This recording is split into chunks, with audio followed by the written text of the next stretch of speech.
బీసీలు రాజకీయంగా గెలవాలంటే తెలుగుదేశం పార్టీని గెలిపించాలని మాజీ ఎమ్మెల్యే జీవీ ఆంజనేయులు పేర్కొన్నారు. బీసీల అభివృద్ధి టీడీపీ జనసేన ప్రభుత్వంతోనే సాధ్యమని అన్నారు. గతంలో ఏ ప్రభుత్వం ప్రకటించని డిక్లరేషన్ టీడీపీ ప్రకటించిందని అన్నారు.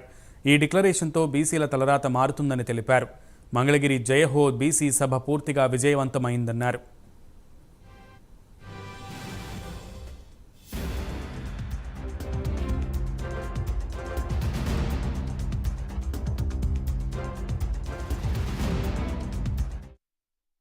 యూనివర్సిటీ దగ్గర జరిగిన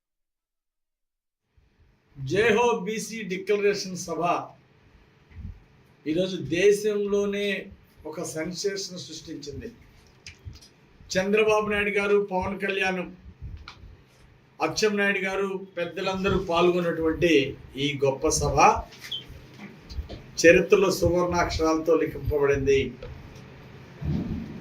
ప్రత్యేకించి బీసీలు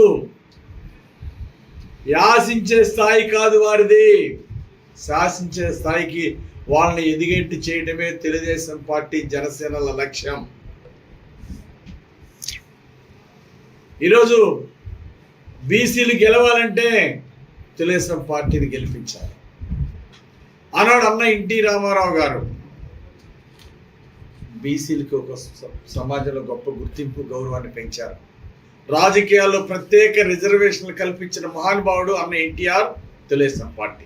అట్లాగే రాజకీయంగా, సామాజికంగా, ఆర్థికంగా లబ్ధి చేకూర్చింది బీసీలకు తెలుగుదేశం పార్టీ, ఎన్టీఆర్. గతంలో కాంగ్రెస్ పాలనలో ఏనాడు కూడా బీసీల గురించి పట్టించుకున్న పాపాను పోలే. తెలుగుదేశం వచ్చినాకనే, ఎన్టీఆర్ వచ్చినాకనే మొదలైంది.